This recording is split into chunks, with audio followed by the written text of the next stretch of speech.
लियो रे अवतार भजन करो एक घड़ी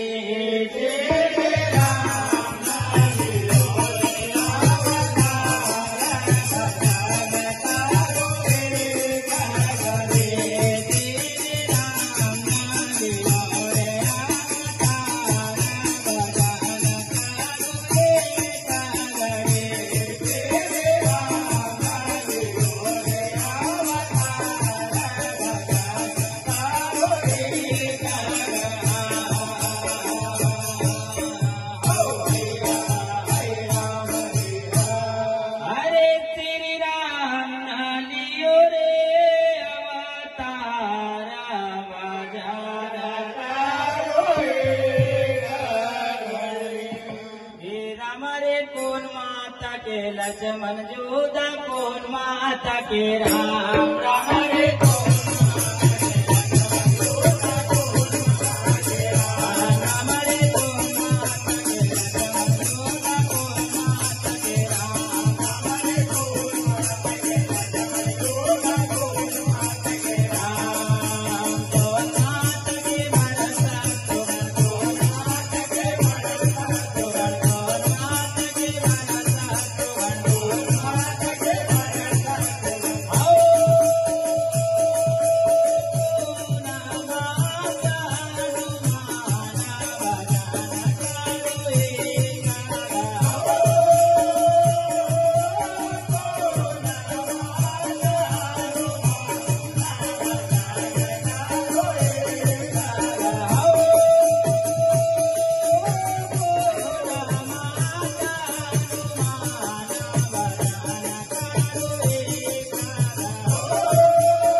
लक्ष्मण जोधा कौन माता के राम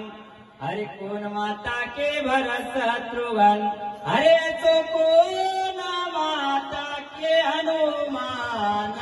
भजन करो कि राम रे माता सुमंत्र के लक्ष्मण जोधा कौशल्या के राम राम रे माता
के लक्ष्मण जोधा कौशल्या के राम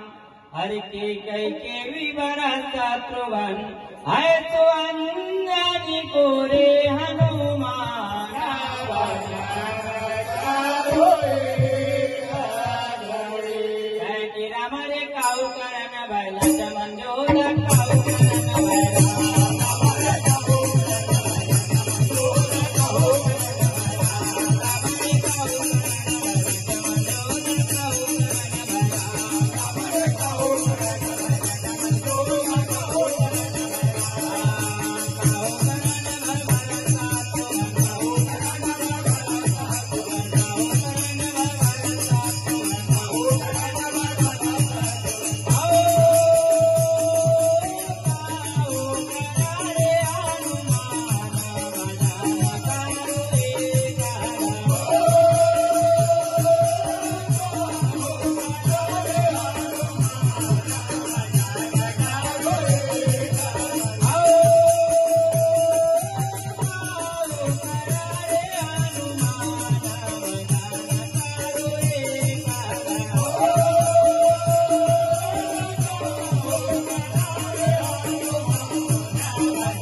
काऊ करन भय बरसा शत्रुघ्न है तो काऊ करा रे हनुमान भजन करो कह के राम रे मेघनाथ मारे लक्ष्मण जोधा रावण मारे राम रे